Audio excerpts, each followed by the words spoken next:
My stepfather demanded $35,000 for my brother's wedding. When I refused, they crashed my bridal shower until security showed up. Okay, so I need to tell you something that still doesn't feel real when I say it out loud, even after all this time. My stepfather showed up to my bridal shower, uninvited, and tried to convince the entire room that I was selfish. But that wasn't even close to being the craziest part. My brother showed up with his girlfriend, and you know what she was wearing? A full white wedding dress, like an actual full bridal gown, to my bridal shower. And when I told security they needed to leave, my stepdad looked at me like I'd personally destroyed him, like I'd done something unforgivable. My mom started crying and literally asked if we could just let them use a corner of my wedding.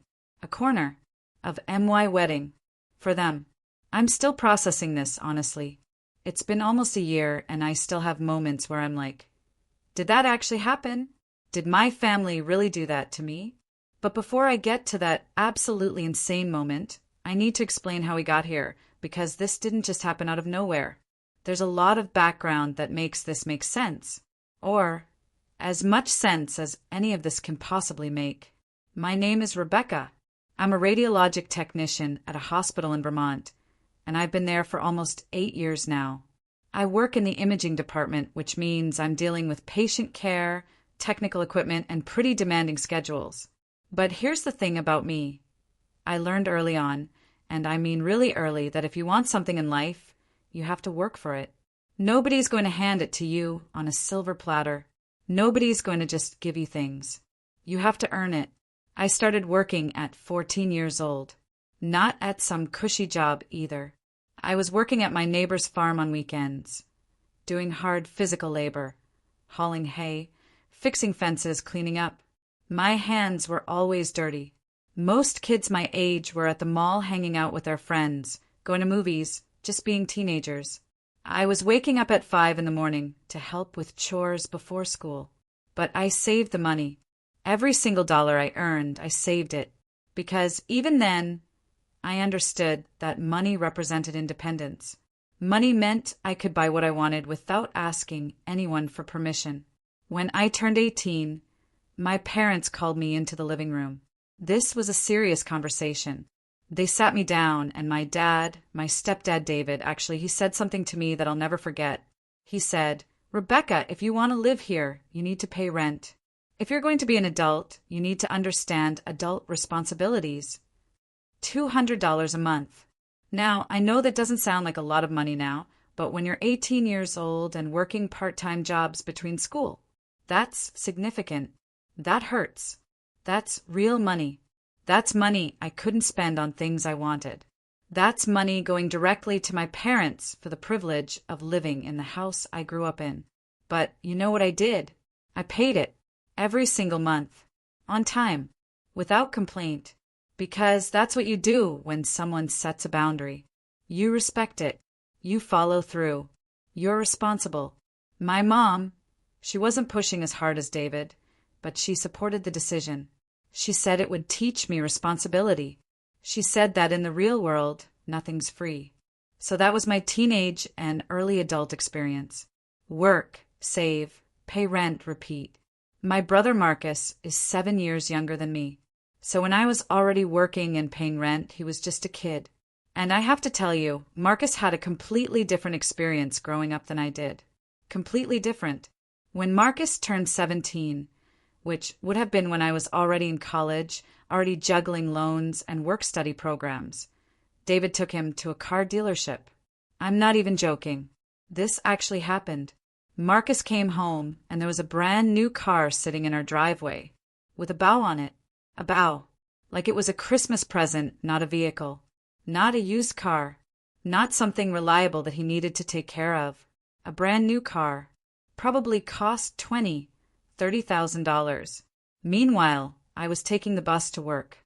The actual city bus. And I wasn't resentful about it at the time. I was just grateful to have transportation at all. But in hindsight, the message was pretty clear, right? David called Marcus creative for wanting nice things. He said Marcus had good taste. He said it was an investment in Marcus's happiness. My mom kind of went along with it. She said that boys needed that kind of confidence-building activity, that it would boost his self-esteem. I didn't say anything. That was the culture I grew up in. You don't complain, you don't compare, you just accept what is. Then Marcus got to college age. And here's where it gets really interesting. When I was applying to colleges, my parents had a conversation with me about finances. They sat me down again, very serious, and they said that college was something I needed to invest in myself. That loans were available, that they would help where they could, but ultimately it was my responsibility to figure out how to pay for my education. So I took out loans, multiple loans, federal loans, private loans, whatever I could get. I worked through college. I had work-study jobs. I was waitressing on weekends. I was doing anything I could to minimize the amount of debt I was taking on. And I graduated with student loans, with credit card debt from emergencies, with the full weight of paying for my own education. When Marcus got to college age, the conversation was completely different. David and my mom sat Marcus down and told him that they would handle it, that he didn't need to worry, that he should focus on his studies and enjoying the college experience. They paid for his tuition, his books, his dorm, everything. And then, about 2 years in, Marcus decided that college wasn't really his thing. He called home and said he wanted to drop out. He said he wanted to pursue DJing instead. He wanted to be a DJ. Now, look, I'm not going to sit here and say that there's something wrong with not finishing college. Not everyone needs a 4-year degree. Some people find success in other ways. That's valid. But here's what happened next. When David found out Marcus wanted to drop out, he didn't have a big conversation about responsibility or consequences. He didn't say, well, if you're not going to finish your degree, you need to figure out how to support yourself. No, he said Marcus was being creative. He said Marcus was finding his own path. He said it was admirable that Marcus knew what he wanted and was brave enough to pursue it. So Marcus moved back home. And not just for a few months, not even for a year. Marcus lived in my parents' house, rent-free, for 13 years. 13 years. When I say that out loud, I still can't believe it. 13 years. He was 30 years old, living in our childhood home, not paying for anything, not contributing anything, just existing. Meanwhile, I had my own place. I was paying my own bills. I was working my job as a radiologic technician. I was managing my finances. I was being an adult. And I never said anything about it. I know, that's my mistake right there. I should have said something. I should have called it out. But that wasn't how I was raised. We didn't rock the boat in my family. We just accepted things and moved on. Looking back now, I realize that was a huge problem. So flash forward to about 1.5 years ago. Marcus called me. He was excited. Actually excited, which was rare because Marcus doesn't usually get that worked up about things. He said he'd met someone.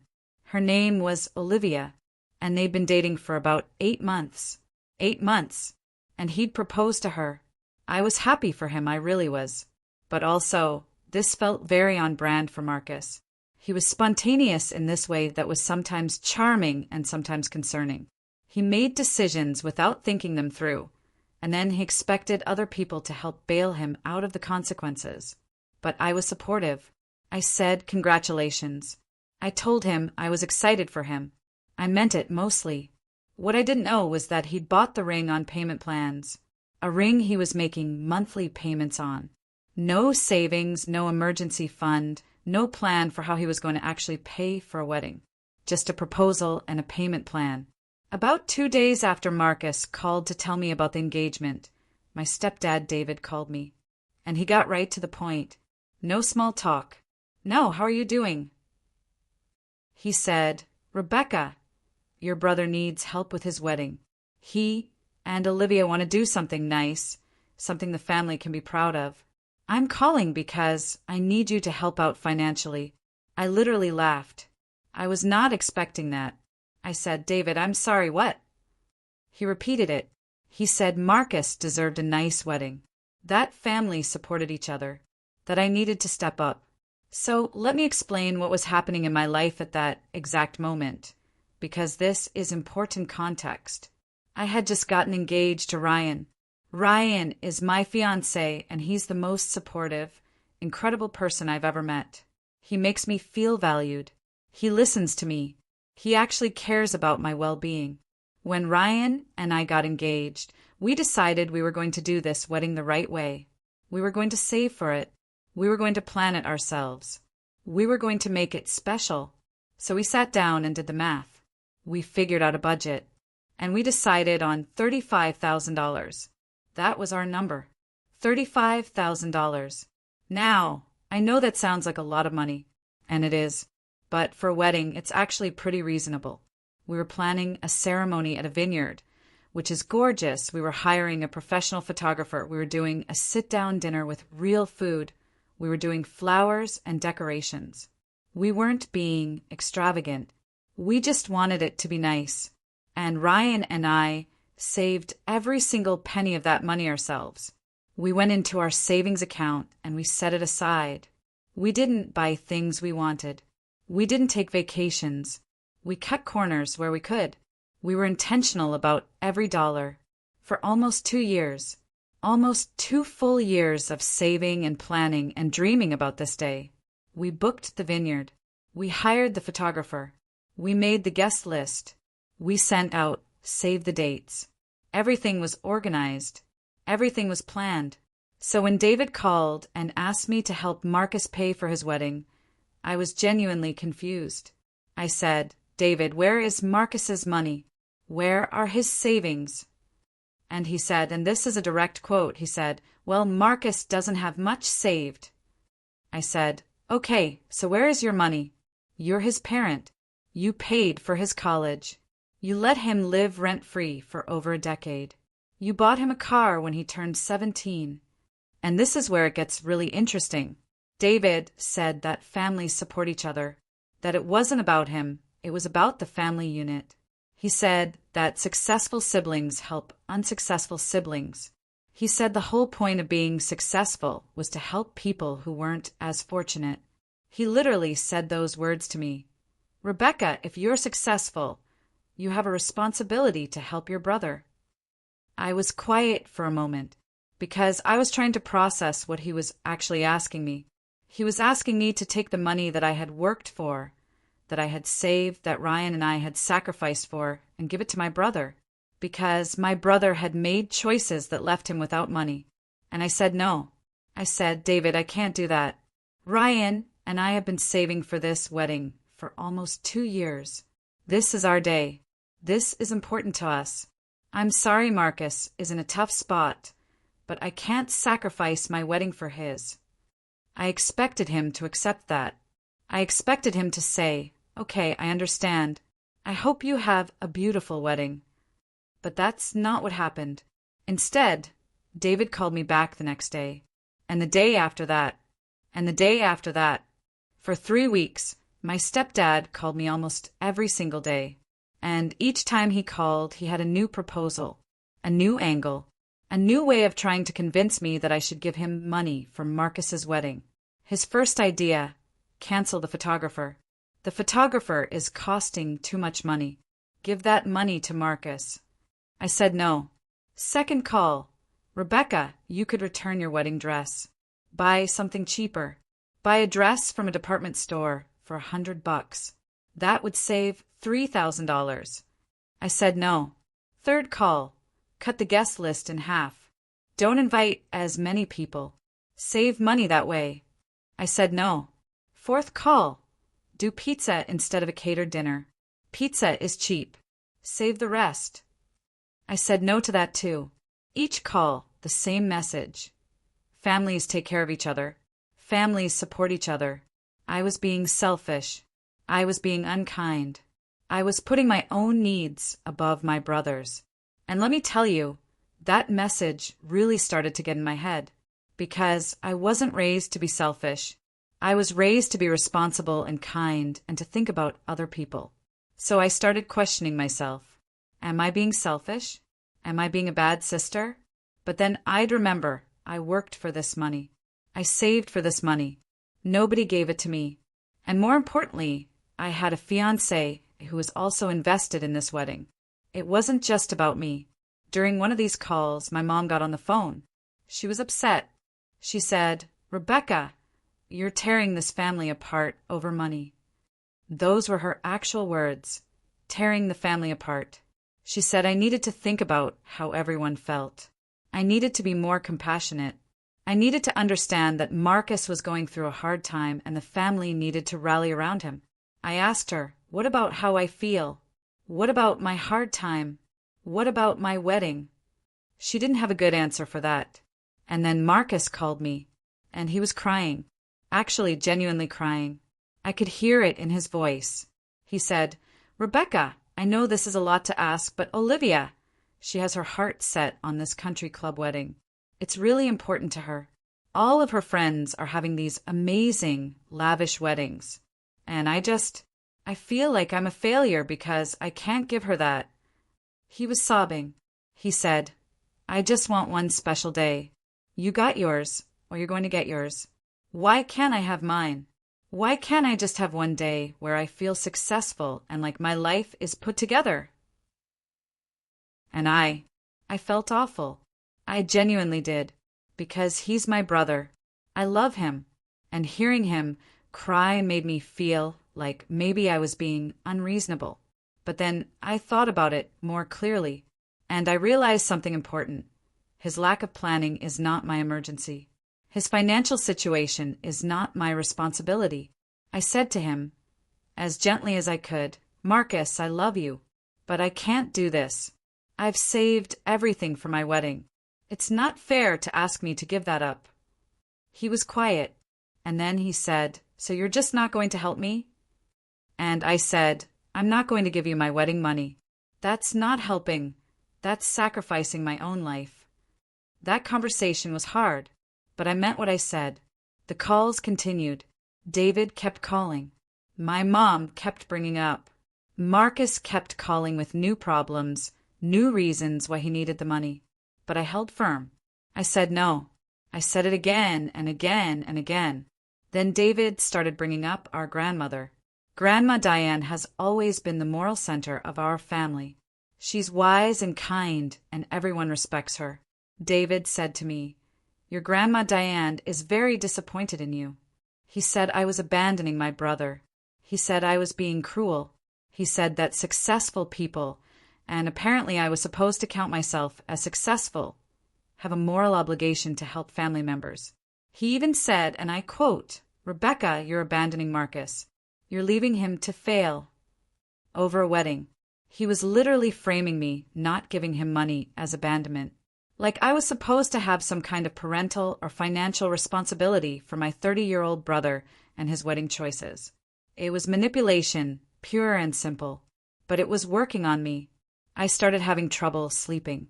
I'd lie awake at night thinking about what David had said. Was I being unreasonable? Was I actually a bad person? Ryan could see it affecting me. He'd come home and I'd be stressed out. He'd ask what was wrong, and I'd explain the whole situation again. And Ryan, bless him, he would say, "Rebecca, this is our money. This is our wedding. You've worked for this. You deserve this." But the guilt was still there. My mom showed up at my house one day, just showed up, and we had this really intense conversation in my kitchen. She said, "Rebecca, I need you to listen to me. This family is falling apart because of this." I said, "Mom, the family is fine. I'm just not giving David $35,000. She said, "Marcus is suffering. He's depressed. He's not sleeping well. He's stressed out about this wedding. And you could fix that, but you won't." I said, "Mom, I can't fix his life choices for him. That's not my job. That's not my responsibility." She looked at me like I was a stranger, like I was someone she didn't recognize. And that's when I realized something really important. My family had gotten so used to me being the responsible one, the one who always figures things out, the one who always has money, that they genuinely believed it was my job to solve their problems. It was a wake-up call. My bridal shower was supposed to be this special day. Just me and the people who care about me. celebrating my upcoming wedding. My Aunt Jennifer threw it at her house.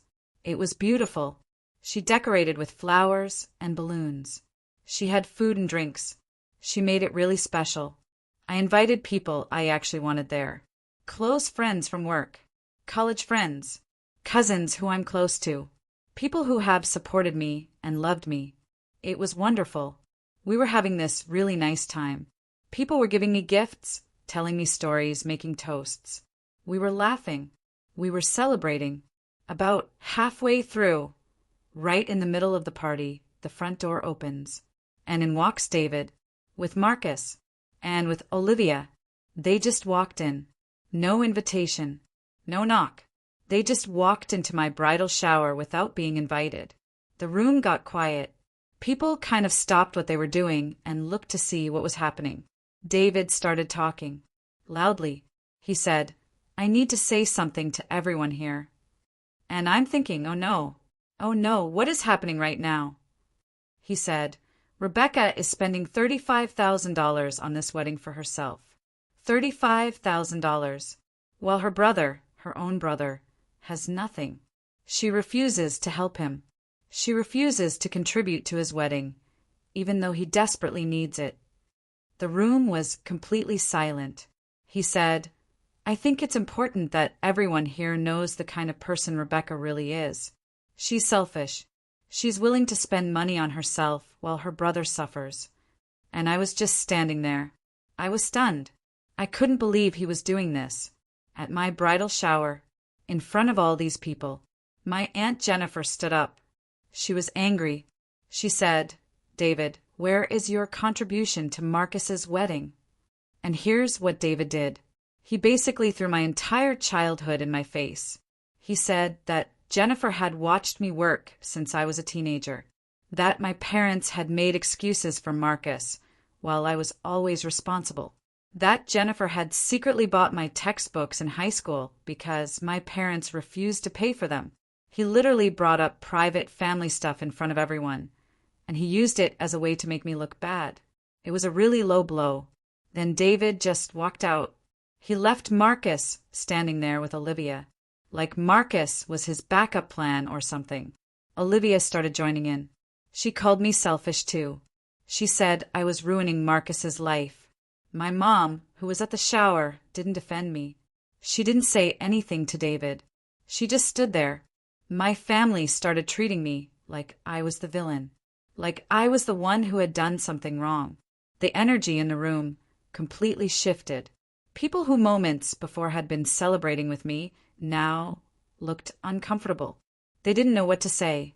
My coworker, Chloe, came over and hugged me. She said quietly so only I could hear, "Your family is insane. I'm sorry."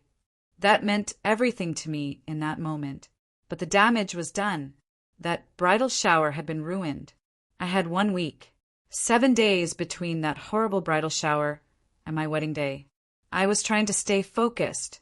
I was trying to remember that no matter what my family did, I was still getting married. I was still going to have my day. But I was anxious. I was stressed. Part of me was wondering if they were going to try something else. Part of me was worried that my wedding day was going to be ruined before it even started. Ryan was amazing during this week. He kept reassuring me. He kept saying, "It's going to be fine. We're going to have our day. Nobody is going to take that from us." The day of the wedding finally arrived. It was a beautiful day. The weather was perfect. The vineyard was gorgeous. Everything was set up beautifully. I was in the bridal suite with my maid of honor, Sarah, getting my hair and makeup done. I was trying to calm myself down. I was trying to focus on the happy parts. I was about to marry the man I love. Sarah could see I was nervous. She kept saying, "You look beautiful. You're going to have an amazing day. Everything is going to be okay." I wanted to believe her. We finished getting ready. Sarah fixed my veil. She told me I looked like the most beautiful bride she'd ever seen. And then it was time. I walked out to the entrance of the vineyard where we were having this ceremony. Ryan was going to be waiting at the altar. Our guests were seated. The photographer was ready. Everything was happening. And that's when I saw them. My parents. Marcus, and Olivia. And Olivia was wearing a full white wedding dress. Not a white dress, not a nice outfit, a full bridal gown. The kind of dress you wear when you're the bride. The kind of dress that says, "This is my day." She was posing, literally posing, like she was having a photo shoot. I stood there with Ryan, who had just appeared by my side, and I couldn't process what I was seeing. It was like watching a nightmare happen in real life. It was like watching someone else's tragedy, not my own wedding day. Ryan immediately grabbed my hand. He squeezed it so tight it almost hurt. He looked at me and he said, "Quietly, we're okay. We're going to be okay." But I was shaking. I was actually shaking. I could see guests starting to realize something was wrong. People were turning around in their seats. They were looking confused.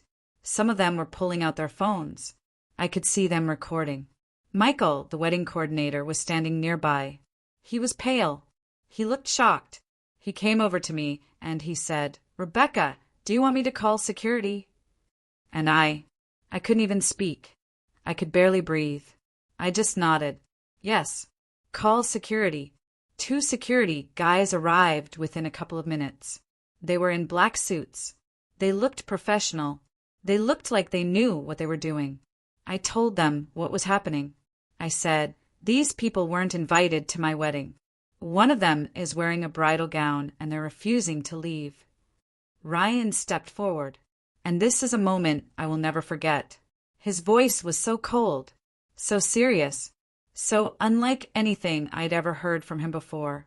It was like he had switched into a completely different mode, a protective mode, a mode where he was not going to let anyone hurt me or disrespect me.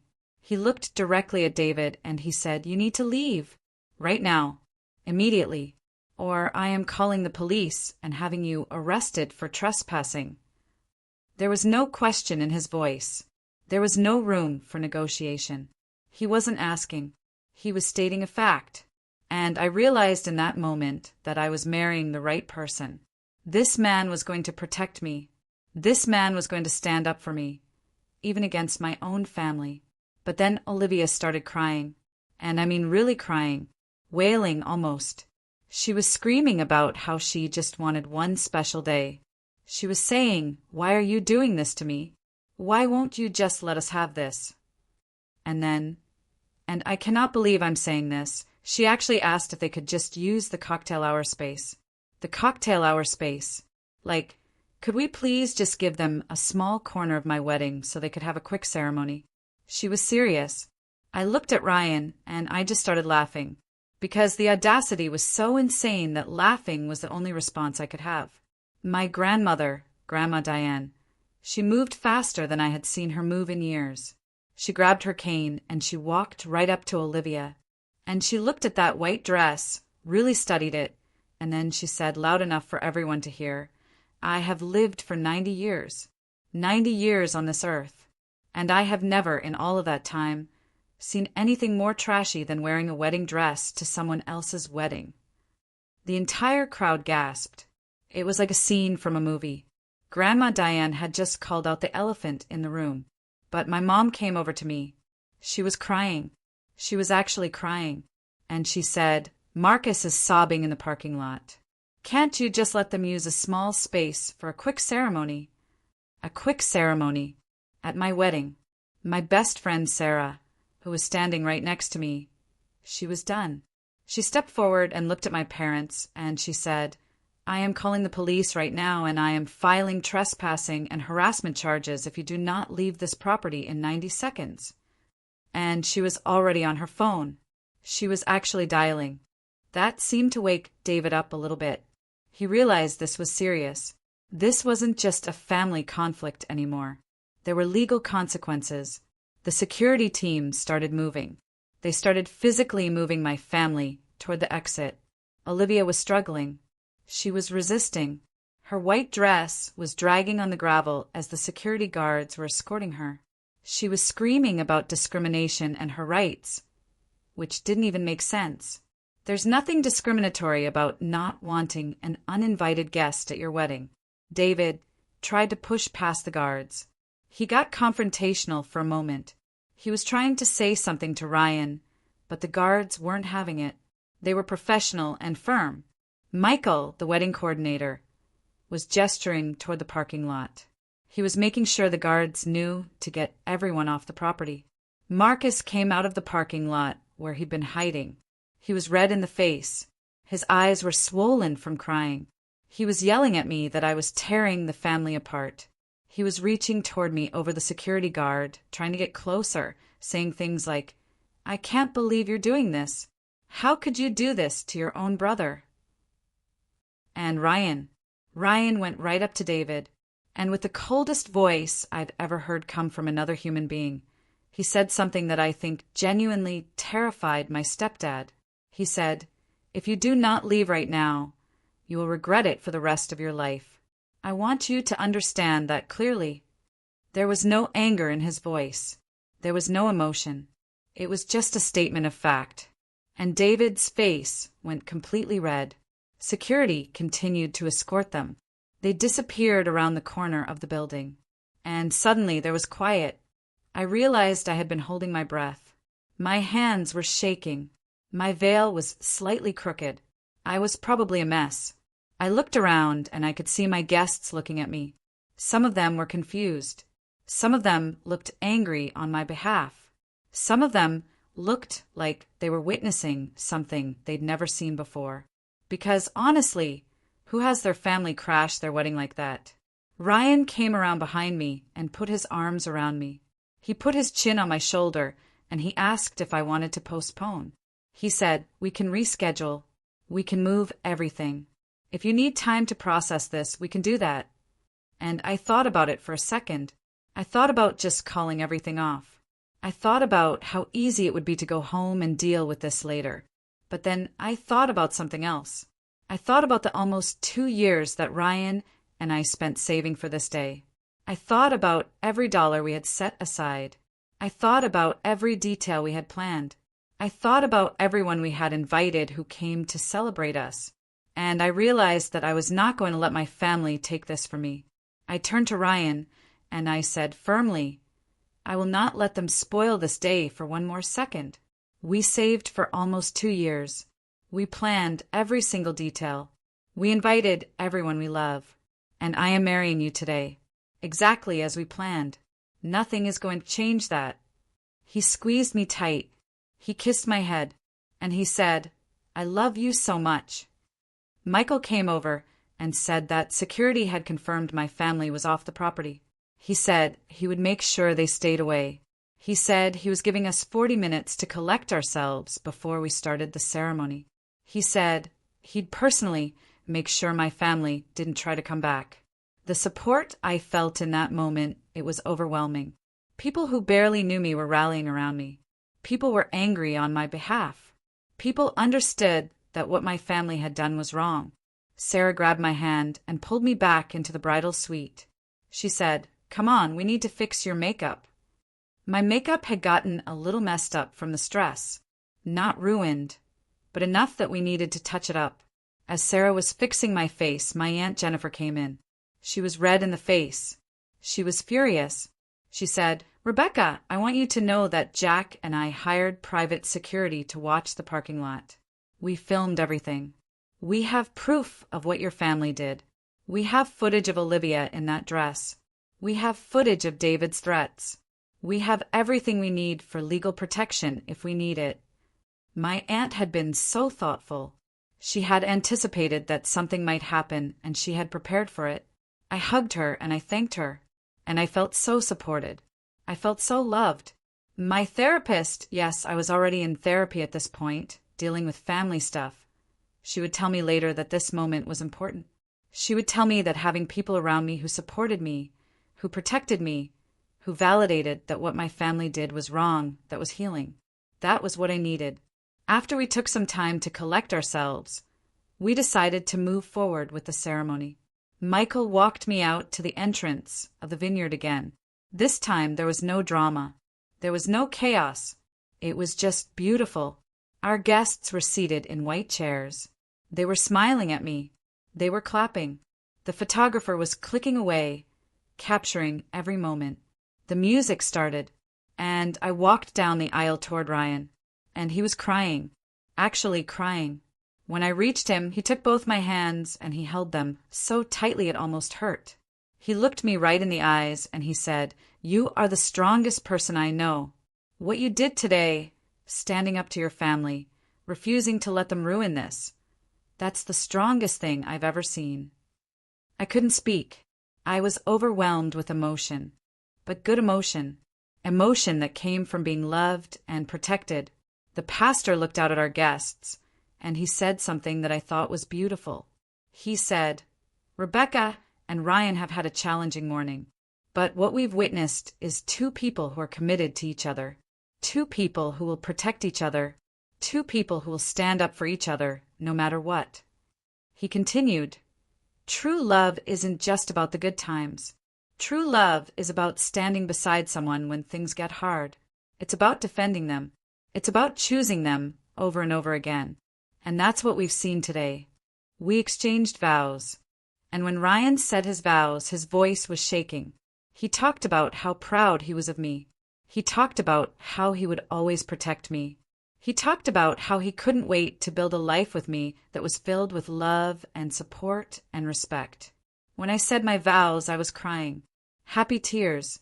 I told Ryan that he was my person, that I wanted to spend my life with him, that I was grateful that he had stood up for me today, that I wanted to build a life where we put each other first, where we support each other, where we don't let toxic people interfere with our happiness.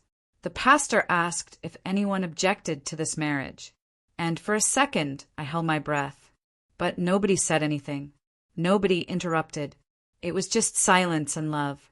Then the pastor said the words, "I now pronounce you husband and wife." And Ryan kissed me. An entire crowd erupted. People were cheering. People were whistling. People were standing up and applauding. It was the most beautiful moment of my life. When we walked back down the aisle as husband and wife, I was holding Ryan's hand so tightly my fingers hurt. But I didn't care. I was happy. I was so happy. The reception started an hour later. We did the traditional stuff, cocktail hour, dinner, cake cutting. And throughout it all, people kept coming up to me. A woman from Ryan's office came over and told me that her sister had tried to sabotage her wedding too. She said that witnessing me stand firm today, seeing me refuse to let my family ruin my day, gave her courage. She said she's now setting boundaries with her sister that she should have set a long time ago. One of my nursing school classmates found me and said, "I've been dreading spending time with my toxic mother. Seeing you today made me realize I don't have to. You inspired me." There was a couple at the reception who I'd never met before, friends of Ryan's parents. They came over and said they had eloped years ago because of family drama. They said they'd always regretted doing it quietly. But seeing me stand up to my family openly, seeing me refuse to be silenced or shamed, they said it helped them understand that they shouldn't have been ashamed of their choice. I realized, standing there in my wedding dress, that what had happened wasn't just my story. It was a story that resonated with so many people. So many people have toxic families. So many people have been pressured into doing things they don't want to do. So many people feel guilty for setting boundaries. And by refusing to let my family shame me, by standing firm, I had somehow given other people permission to do the same thing. My cousin David found me during cocktail hour. He pulled out his phone and showed me a video. He said he had recorded the entire thing. The entrance, Olivia in her dress, David's demands, Sophie's tantrum, Ryan telling them to leave. All of it. And he said, "This needs to be seen. This shows what really happened." I told him to send it. I said, "I don't care if people see it. I didn't do anything wrong. My family did." David also told me that my stepdad was already circulating his own version of events to family members. He was telling people that I had overreacted, that I was the one being unreasonable, that they were just trying to help Marcus. The narrative was already shifting. I turned my phone back on. I had turned it off earlier to avoid the stress, and I had about 47 text messages and 12 voicemails. Some of them were supportive. Some of them were not. My cousin on David's side of the family sent a text saying that I needed to apologize for humiliating everyone, that I had overreacted, that I needed to make peace. My Uncle Greg sent a message asking why Marcus was even there. He said if Marcus wasn't invited, why did he bother showing up? And there were messages from my mom's sister, my Aunt Patricia. Long messages, multiple messages. She was telling me that she'd always seen the favoritism. She said she had watched it happen my whole life and she regretted not saying anything. She told me she was proud of me for standing up for myself. That meant so much to me. Chloe, my co-worker from the hospital, found me near the bar. She pulled me aside and said, "I need to tell you something. The next few weeks are going to be hard. Your family is probably going to escalate. When people understand that you're serious about boundaries, when they realize you're not going back down, they sometimes get worse before they get better. Psychologists call it an extinction burst. Just prepare yourself for that." She also said, "I've been through something similar with my own family.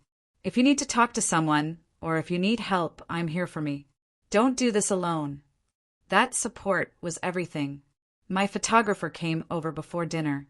He showed me some of the photos on the back of his camera. He had captured a lot of the drama. Ryan stepping in front of me, David's red face, but he had also captured so many beautiful moments. He had gotten shots of Grandma Diane defending me. He had gotten shots of me standing firm. He had gotten shots of Ryan protecting me. He said, "Rebecca, I've been shooting weddings for 15 years. I've never seen anything like this. But I want you to know the finished album is going to tell the story of two people who won their wedding day. No matter what happened, you and Ryan won." During dinner, my Aunt Jennifer stood up to give a toast. The room got quiet. Everyone turned to listen. She said something that I think is really important. She said, "Chosen family is just as vital as biological family, maybe more so, because you get to choose who you spend your life with.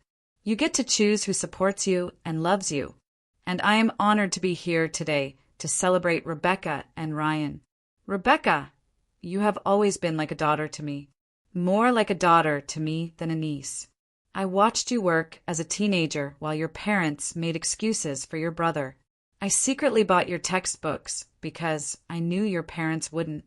And I have never been prouder of you than I am today." There were tears in my eyes. In a lot of people's eyes, actually. After dinner came the first dance. Ryan and I danced to a song we had chosen months ago, before any of this craziness happened. It was our song. It was a song about choosing each other. And as we danced, Ryan held me close and whispered in my ear. He said, "You know what I realized today? That I'm marrying the right person. Someone who has integrity. Someone who won't sacrifice their values. Someone who will stand up for themselves. I love you so much." I said, "I love you too. Thank you for protecting me today." He said, "Always. I will always protect you." And we danced. Later in the evening, during the last dance set, my phone buzzed. It was in Ryan's jacket pocket because I'd given it to him so I wouldn't be distracted. He pulled it out and looked at the screen, and his face changed. He showed me the message. It was from Marcus. A long text message. The text said, "Rebecca, you're evil.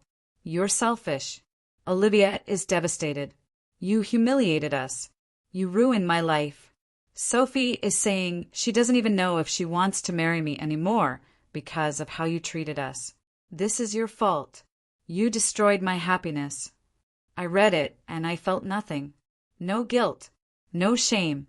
I felt completely calm about it. I deleted it. Didn't respond. I just deleted it.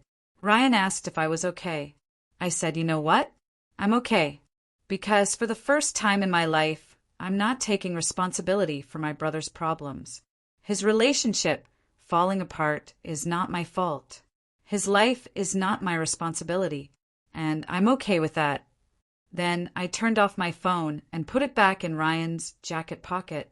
Toward the end of the reception, Grandma Diane found me. She grabbed my arm and pulled me away from the crowd to a quiet spot near the vineyard arbor where we'd gotten married. The party was still going on around us. I could hear music and laughter in the background. But where we were, it was quiet. Grandma Diane looked me in the eyes and she said something that I didn't expect. She said, "Rebecca, I need to tell you something about your family home. You know, that house has been in our family for 60 years. Your grandfather worked his entire life to pay for that house. He loved it. He took care of it." I said, "Yes, I know, Grandma." She said, "That house should go to the grandchild who deserves it, the one who actually worked for what they have, the one who appreciates and takes care of things. And that's you." I was shocked. I didn't know what to say. She continued, "Lucas is going to lose his mind when he finds out. He's going to cause problems. But Rebecca, that's exactly why he needs to learn that he can't coast through life expecting handouts. You worked for everything you have. You deserve that house." I told her it was too much. I told her that Marcus would be upset, that it would cause more family drama. But she patted my cheek and she said, "Sweetie, family drama is going to happen no matter what. At least this way, something good comes from it. At least the house goes to someone who will love it and take care of it." She hugged me and said, "Your grandfather would be so proud of you today. So proud of how you stood up for yourself. I'm proud of you." The party continued, and I finally let myself enjoy it. Grandma Diane spent the rest of the night telling embarrassing stories about my childhood at her table. Everyone was laughing. Hannah and Jack danced, looking relieved and happy that everything had worked out. The kids were running around the dance floor. Sarah was dancing with her boyfriend, giving me a thumbs up whenever she caught my eye. The photographer was still shooting, capturing moments of genuine joy, moments of celebration, moments of real family, the family that loved and supported me. At midnight, David found me. He pulled me aside and said, "I have something else for you." He handed me an envelope. I opened it and there was a check for $10,000. David said, "Your grandmother wanted me to give this to you. She said she's been saving this money for years. She was saving it for your parents' funeral expenses. But she wants you to start your life with Ryan. She wants you to use this however you need to. A down payment on a house, a trip, whatever makes you happy." There was a note from Grandma Diane. She wrote, "My dear Rebecca, I am so proud of you. You showed more strength today than most people show in a lifetime. Use this money to build a beautiful life with Ryan. You deserve happiness. I love you."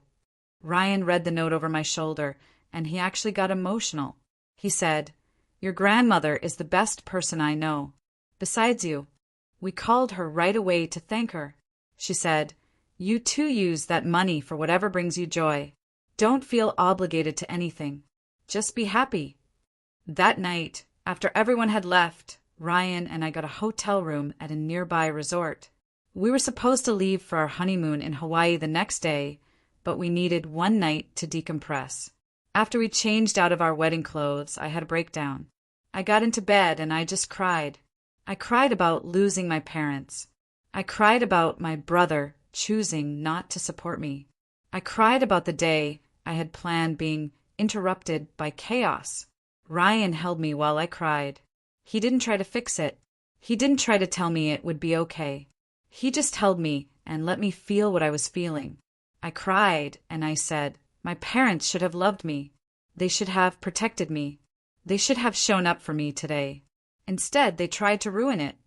Ryan said, "I know, and I'm sorry, but you have me, and I will always show up for you. I will always protect you." We fell asleep like that with him holding me. The next morning, we drove to the airport. As we were packing our suitcases in the car, Ryan checked his phone, and his eyes went wide. He showed me his phone. David had posted the video, the one my cousin David had recorded, on social media, and people were going crazy. The comments were pouring in. People were calling out David's parenting. People were asking how he could treat his daughter like that on her wedding day. People were saying they understood what my Grandma Diane had meant at the bridal shower about his failures as a parent. Someone David worked with wrote that the video explained so much about his character. Someone else said they always wondered why I never talked about my family, and now they understood why. My aunt's friends were commenting, saying they had been at the bridal shower and they saw it happen. They were supporting me publicly. It was validation I didn't know I needed. But I also made a decision. I said to Ryan, I'm turning off my phone. I don't want to see any more messages. I don't want to get caught up in this. I want to enjoy our honeymoon and not think about my family. Ryan agreed. He said, let's just focus on us. That's all that matters. Hawaii was beautiful. We stayed at a beachfront hotel with a balcony that looked out over the ocean. The air was warm. The water was blue. And for the first time in weeks, I felt like I could breathe. We went swimming. We ate fresh fish at restaurants with our toes in the sand. We watched the sunset. We just lived. But even in paradise, the sadness would sneak up on me sometimes. I'd be swimming in the ocean, and I'd think about my parents, and I'd get emotional. Ryan was patient. He understood. One night, we were watching the sunset from our balcony, and I started crying again. I said, my parents should be proud of me. They should be happy for me. They should be supportive. But instead, they tried to ruin my wedding. Ryan said, you're right. They should be. But their failure to show up doesn't reflect on you. It reflects on them. You did everything right. You were honest. You stood up for yourself. You protected our relationship. That's all you could do. That helped. Hearing him say that. Over the course of the honeymoon, I checked my messages. Slowly, one by one. There were messages from cousins I hadn't spoken to in years, saying that David had always played favorites, and they were glad someone finally called it out. An uncle messaged saying that he had tried to talk to David about the favoritism years ago, and David had gotten defensive and stopped talking to him for months. My mom's sister Patricia sent a long, heartfelt email. She said she had seen the favoritism my whole life and she regretted not supporting me more. She said she was proud of how I handled everything. She said she understood why I was shutting my parents out. That validation meant everything. On day 3 of our honeymoon, I got a message from my Aunt Jennifer. She said it was important and she apologized for contacting me during my honeymoon. She said that David had shown up at her house that morning. Just showed up. And he was demanding that she convince me to give him money. He was ranting about how I had embarrassed the family, how I had turned everyone against him, how I needed to make things right. When Jennifer refused to help him, when she told him that what he did was wrong, he started yelling. He was threatening. He said things like, this is betrayal. This is family turning against family. Jennifer's husband, Jack, told David that if he came back, they would file a restraining order and pursue harassment charges. David left, but he was yelling about betrayal as he drove away. I showed Ryan the message, and he said, we might need to look into getting a restraining order when we get home. If he keeps this up, we might need legal protection. That thought was depressing. The idea that I might need legal protection from my own stepfather. But I also knew Ryan was right. The next day, I got an email. It was from Olivia's mother, a long email with an apology. She wrote that she had no idea what her daughter was planning. She said she was humiliated by Olivia's behavior. She wrote that she had told Olivia she was coming to the wedding as Marcus's date, not that she was going to wear a wedding dress and try to sabotage my day. Olivia's mother said, I raised her better than this. I am appalled by what she did. I'm forcing her to return the dress and to apologize to you. I understand if you never want to speak to her again. I would understand that completely. She also apologized for any part she played in the situation, even though she wasn't at the wedding. That was something. It was an adult taking responsibility. It was a parent acknowledging that their child had done wrong and doing something about it. I replied and thanked her for her honesty. I said that her apology meant something to me. I said I wasn't sure if Olivia would ever actually apologize, but the fact that her mother was addressing it was important. On day 5 of the honeymoon, I woke up to 3 missed calls from Marcus and a long text message. My stomach dropped before I even read it. 3 missed calls are never good. The text said, "Rebecca, I need to talk to you. Olivia and I broke up last night. She said the only reason she stayed with me was because she thought you would pay for our wedding. When it became clear that wasn't going to happen, she said I was useless and she wanted a provider. A provider, Rebecca. She said I was a disappointment. She left me. I'm so sorry for everything. I understand why you said no. I understand now. I was entitled and selfish. I took advantage of you. I'm sorry." I read it a few times. I showed Ryan. Ryan said, "How do you feel about that?" I said, "I don't know. Part of me feels bad for him. Part of me feels angry that he's just now understanding this. Part of me feels like maybe this is a moment where he actually learned something." But I also said, "I'm not going to call him back right now. I want to enjoy our last day in Hawaii without thinking about my family." So we spent that last day on the beach. We watched the sunset. We bought ridiculous souvenirs. We took pictures with our toes in the sand. It was perfect. When we got home from Hawaii, things felt different. I felt different. Ryan and I sat at our kitchen table with a notepad and we really thought about our future. We had Grandma's $10,000 gift. We had our savings. We had our lives ahead of us. Ryan had also gotten a promotion while we were on our honeymoon. He was now a senior project manager, which meant better pay and better benefits. We talked about buying a house. We looked at different neighborhoods. We calculated what we could afford with Grandma's gift, our savings, and Ryan's new income. And you know what? It felt good. It felt like we were building something. Something that was just for us. Something that wasn't tied to my family's drama. I started getting regular texts from Marcus with updates. He was working at a grocery store. He was enrolled in community college part-time. He was trying to become someone he could be proud of. He sent me a photo of his first test grade, a B+. He was proud of it. I sent back a message saying, "Good job. Keep it up." Short conversations. Not demanding. Not guilt-tripping. Just honest. 6 months after the wedding, I got an email from my mom. I almost deleted it without reading it, but I opened it. She wrote 3 sentences. "Rebecca, I miss you. I know I handled things badly. I'm sorry." 3 sentences. That's all it was. But it was the first time she had acknowledged that what happened was wrong. It was the first time she had said sorry. I stared at those 3 sentences for a long time. I didn't know how to feel. After 2 days, I replied. I wrote, "Mom, I miss you too, but I need a real apology. I need you to understand how you hurt me. I need you to acknowledge that the way you treated me was wrong. Missing someone isn't enough if you're not willing to admit that you cause harm. I'm open to rebuilding our relationship, but only if you're willing to do the work. I'm seeing a therapist now, and I'm learning that I deserve respect and honesty. I hope you can give me that." I sent it, and then I waited. She never replied. 3 weeks after the wedding, I started going to therapy. My boss actually recommended it. She called me into her office one day, and she said that similar family issues had almost ruined her life. She gave me the name of a family trauma therapist, and she said the hospital insurance covered it. I almost canceled my first appointment 3 times. I thought I was overreacting. I thought I should just move on. I thought therapy was unnecessary.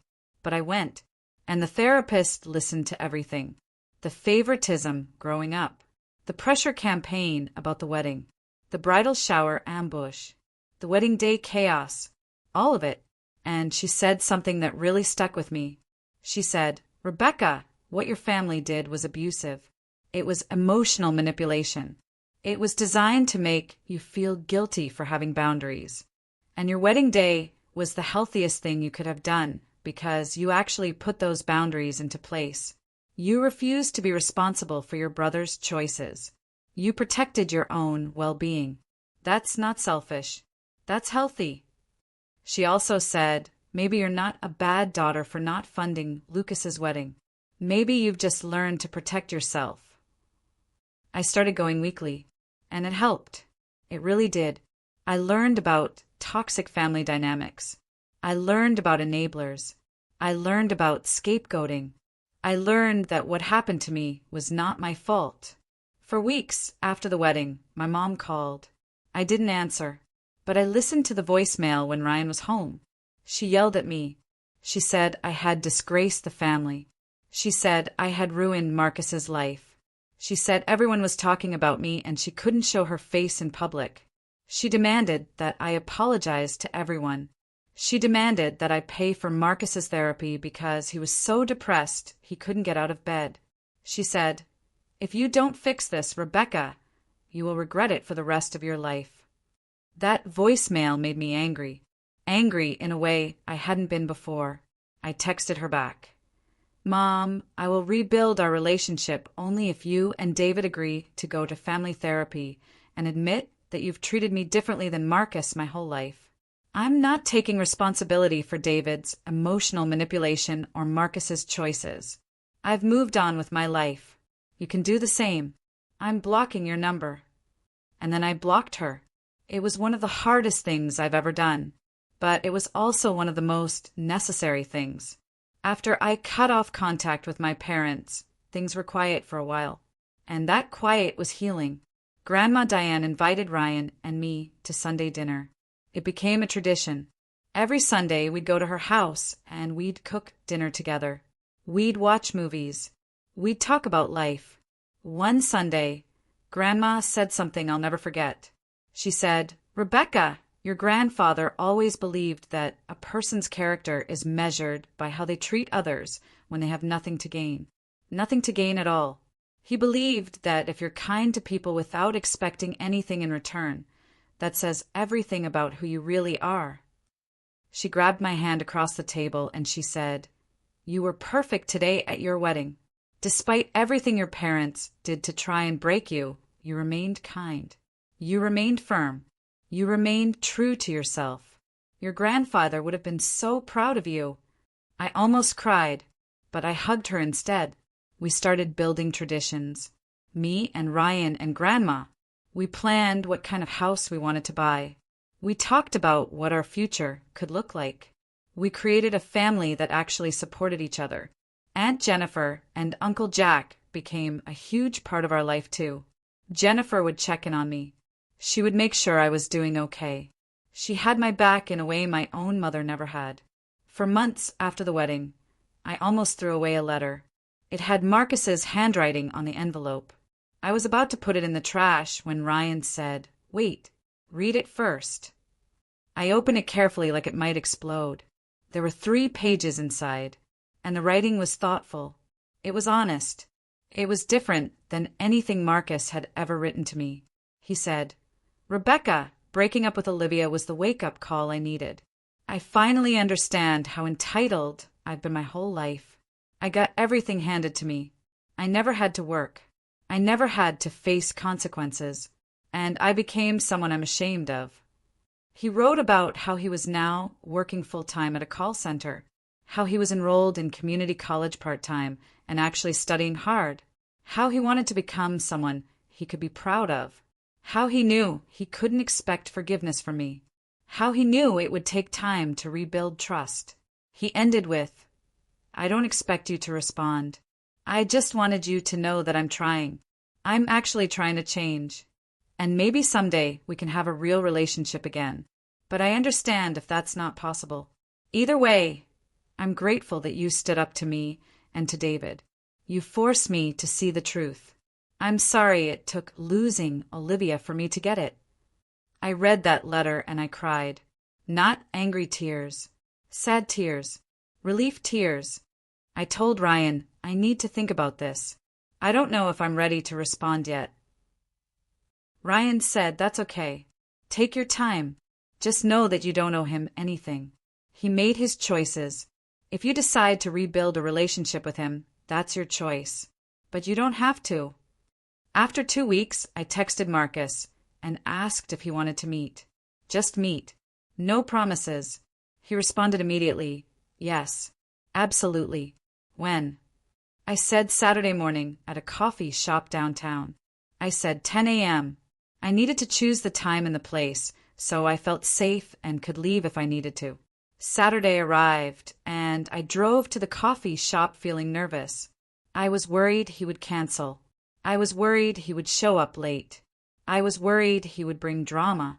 But when I arrived at 10 a.m., he was already there, sitting at a corner table, with 2 coffees waiting. When he saw me, he stood up, and he looked scared, more scared than I'd ever seen him look. We sat down, and I talked. I told him about working at 14. I told him about paying rent at 18. I told him about taking loans for college while his education was paid for. I told him about working doubles at the hospital to save money for my wedding while he lived rent-free and received an allowance until 25. I told him how it felt when David called me selfish. I told him how it felt when my mom tried to guilt me. I told him how betrayed I felt. And Marcus didn't interrupt. He just listened. When I was done, he said, "You're right. About all of it. Mom and David gave me everything. They never made me work for anything. They never made me face consequences. And I became this person who expected other people to solve my problems." He told me about his new job. He said it wasn't glamorous. It was customer service at a call center, but it paid well and he was learning responsibility. He told me he had broken his lease on an apartment he couldn't afford. He had moved into a cheaper place. He was going to community college and actually studying. He said some classes were harder than he expected. He said he was learning what it means to work for something. He said, "I know I can't undo what I did. I know I can't take back the things I said. But I'm trying to be someone different, someone better, and I hope maybe eventually we can have a real relationship again." I thanked him for the apology. I said, "Marcus, rebuilding our relationship is going to take time.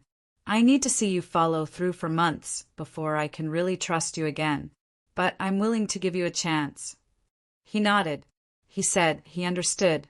We talked for 20 minutes more. Just casual stuff. His new apartment, my honeymoon, nothing heavy. And when we left, he hugged me. He thanked me for meeting him. And I drove home wondering if this was genuine, or if it was just another manipulation. But at least he was trying. In December, about 5 months after the wedding, Ryan came home with documents. He said, "We got approved for the mortgage on the house we wanted." The house we had looked at had great schools nearby, a big backyard, room for the future. It was perfect. We closed 2 weeks later, and 2 weeks after that we started moving. The day before we moved, I started packing boxes. I was organizing things, deciding what to keep and what to get rid of. I came across the voicemail from my mom, the one where she yelled at me and demanded that I apologize. I had saved it. I had kept it as proof. I listened to it one more time, and then I deleted it. I didn't need it anymore. I didn't need to hold on to anger. I was moving forward. On moving day, I woke up early. Ryan and I were loading boxes into a moving truck, and then the doorbell rang. It was Lucas. Marcus. I keep mixing up the name in my head. Marcus. My brother Marcus. He was there at 7 a.m., ready to work. He moved boxes and furniture all day without complaining. He seemed happy to help. Aunt Jennifer was there. Uncle Jack. David. My cousin. Everyone was there helping us move. That night, we ordered pizza and sat on our new living room floor because we were too tired to arrange the furniture. Marcus said, "I'm proud of you, Rebecca, for everything you've built. I'm working hard in community college, and it's harder than I expected. But seeing what you've accomplished makes me want to work harder." I smiled. I said, "I'm proud of you too, Marcus. Keep it up." 1 year after the wedding, I woke up in our house. Our house that we bought with Grandma's gift and our savings and Ryan's new job. And I realized I was satisfied with my life. Not perfect, not problem-free, but satisfied. Marcus is still working hard to rebuild our relationship. He texts me updates about school. He stops by sometimes. We're not where we were before. That trust is still being rebuilt. But we're on a path. Grandma Diane and Aunt Jennifer are here for Sunday dinner. We cook together. We laugh together. We're building the kind of family that actually supports each other. My biggest lesson from all of this: peace is more important than maintaining harmful relationships. My mom never responded to my email. David never apologized. But I'm okay with that, because I've learned that I can't control what other people do. I can only control how I respond to it. I cut contact with my parents because they were toxic, because they refused to acknowledge the harm they caused, because they chose my brother's comfort over my well-being. And I'm okay with that choice. Ryan is in the kitchen making breakfast. Grandma Diane is reading the paper. Life is good. I'm a radiologic technician who worked for everything she has. I'm a woman who stood up to her family and refused to be manipulated. I'm someone who sets boundaries and maintains them. And that's who I want to be.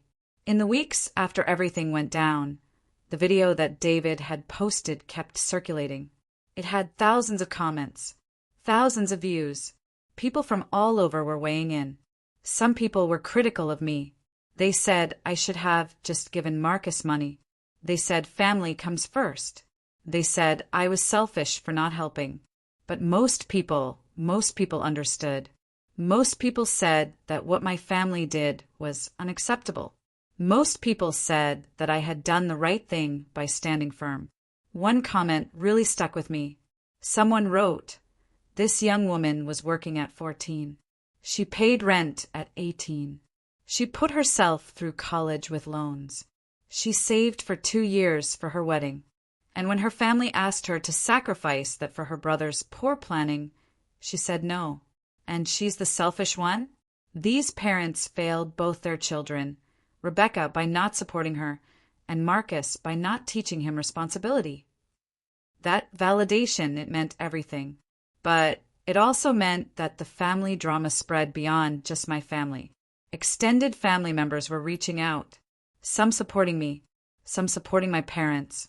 My cousin on David's side called me and said that the family was divided now. Some people were mad at me for going public with the video. Some people were angry at David for what he did. It was messy, but I had made peace with that.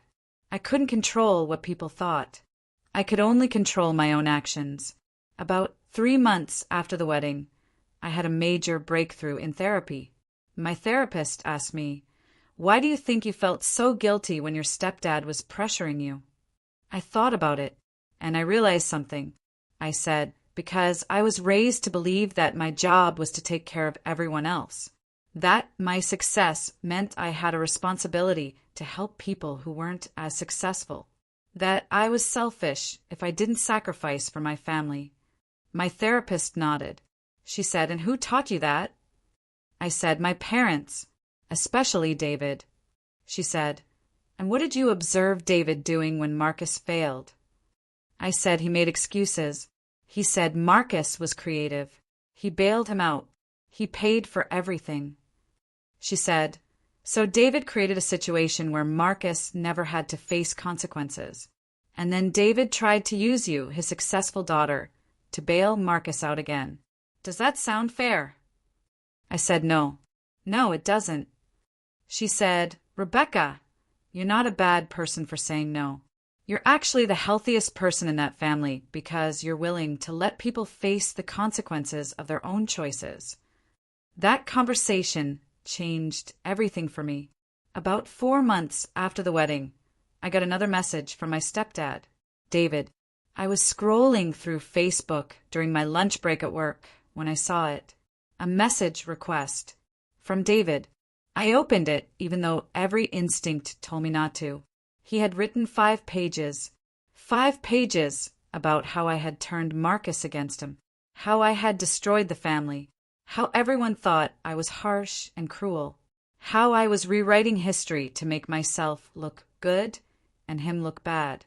He said Marcus wasn't returning his calls and he blamed me. He said I had lied to Marcus about the past. He demanded that I stop influencing my brother and get him to talk to his parents. I read it twice. My heart was pounding. And then I did something I should have done a long time ago. I blocked him completely, deleted him from my contacts, blocked him on social media, blocked him everywhere. I told Ryan what happened. He said, "Are you okay?" I said, "You know what? I'm tired.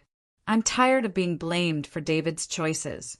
I'm tired of being made to feel guilty for having boundaries. Blocking him is like closing a door I should have closed years ago." And I was fine. I was actually fine. November came around. Almost a year after everything happened, Aunt Jennifer called me. She said, "Rebecca, I want to invite you and Ryan to Thanksgiving at my house. I need to be clear about something, though. David and your mom are not invited. If they can't be courteous and respectful to you, they're not welcome at my table." I said, "Are you sure? I don't want to cause drama." She said, "Rebecca, Thanksgiving is about family. Real family. Family that treats each other well. And you and Ryan are my family. So is Marcus if he wants to come. But not David and your mom. Not if they can't respect basic boundaries." I told her thank you. I said we would be there. She also told me separately that she had invited Marcus. She said she wanted him to know he was welcome, but that he needed to understand that there would be consequences if he wasn't respectful to me. Thanksgiving came around, and Ryan and I showed up with a pumpkin pie and cautiously optimistic feelings. Marcus arrived about 30 minutes later. We acknowledged each other awkwardly, but not badly. During dinner, Marcus brought homemade mashed potatoes. Not something he bought, something he actually made. He talked about his school and his new job. He asked about my work. He didn't ask for anything. He didn't guilt me about anything. Aunt Jennifer and Uncle Jack seemed happy and relaxed. The kids were playing. It felt like a real family. Later in the evening, Jack asked Marcus how community college was going. And Marcus answered honestly. He said it was harder than he expected. He said he was struggling with some classes. He said he was learning what it means to actually work for something. Ryan said, "That's good, Marcus. That's real growth." We talked about how I had learned to live without my parents, how I had built a life that was healthy and supportive, how I had learned that chosen family is just as important as biological family. It was one of the best Thanksgivings I've ever had. In December, Ryan came home with exciting news. He had been promoted again, this time to a director position, with a significant raise. That night, we sat at our kitchen table with a notepad and we really started planning our future. Ryan said, "What do you want our life to look like?" I said, "I want to feel safe. I want to be surrounded by people who love and support me. I want to eventually have kids and raise them differently than I was raised. I want to travel. I want to have experiences. I want to build a life with you." He said, "Let's do it. Let's plan it out." We talked about kids. We talked about where we wanted to live long term. We talked about our dream vacations. We talked about building something beautiful together. And you know what? There was no fear. There was no guilt. There was just hope. Over the following months, Marcus started texting me more regularly.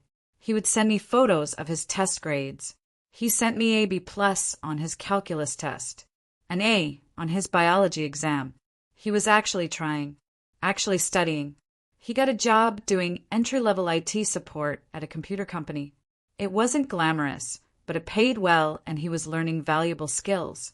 When I would congratulate him on his achievements, he would respond with genuine gratitude. He would say things like, "I couldn't have done this without understanding what you've been through." One time he wrote, "Rebecca, I just want you to know that watching you stand up to David and Mom made me understand that I needed to do the same thing. I needed to stop making excuses. I needed to stop expecting handouts. And I'm grateful for that, even though it hurt at the time." I replied, "I'm proud of you, Marcus. Keep going." And I meant it. I was genuinely proud of him. About 6 months after the wedding, I got an email from my mom. Just one email. No follow-up calls. No texts. She wrote, "Rebecca, I miss you. I know I made mistakes. I should have listened to you instead of supporting David. I've been thinking about a lot of things." That was it. 3 sentences, acknowledging that she had made mistakes, acknowledging that she should have listened to me. It wasn't a full apology.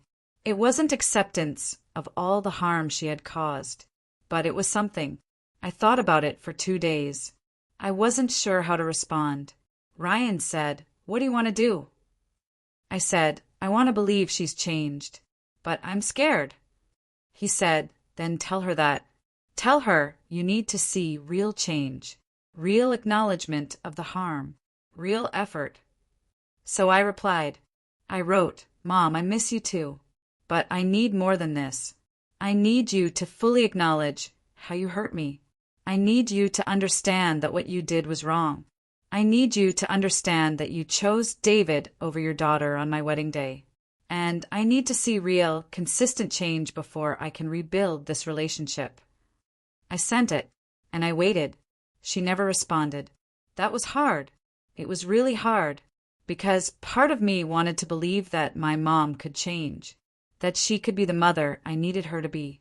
But I had learned in therapy that I couldn't make people change. I could only protect myself. And that's what I did. Months passed. Life continued. Ryan and I settled into our routine. Every Sunday, we had dinner with Grandma Diane and Aunt Jennifer. We became closer. We became the family I had always wanted. Grandma told us stories about my grandfather, about how he had valued integrity and kindness, about how he would have been proud of me. She said, "Your grandfather always said that the best way to live your life is to do what's right, even when it's hard, even when other people don't understand. That's who you are, Rebecca." One day, Grandma Diane sat me down and said something serious. She said, "Rebecca, I've been thinking about the house, about my grandfather's house, about where it should go." I said, "Grandma, what are you talking about?" She said, "I'm talking about leaving it to you. I want the house to stay in the family. I want it to go to someone who will love it and take care of it, someone who has worked for what they have, someone who understands what it means to value something." I said, "Grandma, I can't, that's too much." She said, "Rebecca, I can give this to whoever I want. And I'm choosing you because I know you'll appreciate it. I know you'll take care of it. That's what matters to me." I hugged her. I didn't know what else to do. About 10 months after the wedding, Grandma Diane's health started to decline. Her heart wasn't as strong. She needed more help with daily tasks. The doctors said she didn't have a lot of time. Months, maybe a year. They weren't sure. Ryan and I had a conversation. We decided that I would reduce my hours at the hospital so I could spend more time with her. We had the savings. We had the income. We could make it work. I started visiting her more, cooking for her, helping her with things around the house, just being present. One afternoon, we were sitting on her porch and she said, "Rebecca, I want you to know how much you've meant to me. You've been more like a daughter than a granddaughter. I'm proud of you." I said, "Grandma, you mean everything to me too." She said, "I know. That's why I know the house will be in good hands." 1 year after the wedding, Ryan took me back to the vineyard, not for an event, just to remember. We walked through the same place where our wedding had happened, and I reflected on everything that had occurred. My family had tried to sabotage my day. They had shown up uninvited. They had tried to make my wedding about them. They had tried to make me feel guilty for having my own celebration. And I had stood firm. I had refused to let them ruin it. I had protected my marriage. I had protected myself. Ryan grabbed my hand and said, "You know what I'm thinking about?" I said, "What?" He said, "I'm thinking about how proud I am of you, how strong you are, how you refuse to be manipulated. That's the woman I married. That's the woman I want to spend my life with." I said, "I'm proud of me too. I never would have thought I could do that a year ago." We stood there in the vineyard, remembering both the chaos and the beauty of that day. So where is everyone now? David, my stepdad, has basically removed himself from my life. I blocked him. He tried to reach out through other family members, but I maintained my boundaries. He's angry with me for what I did at the wedding. He blames me for Marcus not talking to him as much.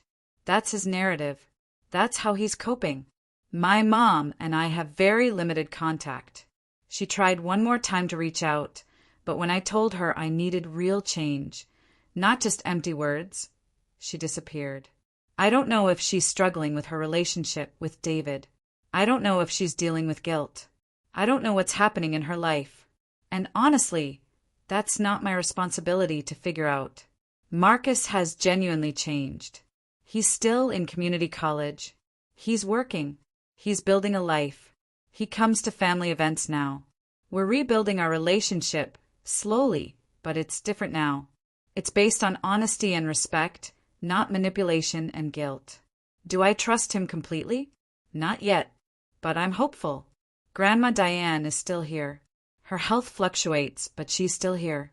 And spending time with her is one of my favorite things. Aunt Jennifer and Uncle Jack are my real family now. The family that showed up for me. The family that protected me. The family that loves me unconditionally. And Ryan is my person. The person who stood beside me when my own family wouldn't. The person who protected me. The person who chose me over everyone else. If you're watching this and you're in a similar situation, if your family is pressuring you to sacrifice your own dreams, your own boundaries, your own well-being, I want to say something to you. You are not selfish for saying no. You are not a bad person for having boundaries. You are not wrong for protecting yourself. Your family's dysfunction is not your responsibility to fix. Your siblings' poor choices are not your responsibility to fix. Your parents' enabling is not your responsibility to fix. What you are responsible for is your own life, your own happiness, your own mental health. I spent my whole life trying to earn my parents' love through hard work and responsibility. And I learned, too late, that it was never going to happen, that their favoritism had nothing to do with me and everything to do with them. If you're in a toxic situation, please consider getting help. Talk to a therapist. Build a support system. Find people who will protect you and love you. Don't be like me and wait until your wedding day for the consequences of saying no. Say no earlier. Say no more often. Say no without guilt. And find your real family, the people who show up for you, the people who protect you, the people who love you unconditionally. Build your life around those people. You know what's strange? I used to think that family was something you were stuck with, that no matter what they did, no matter how they treated you, they were your family, and that meant something, that you had an obligation.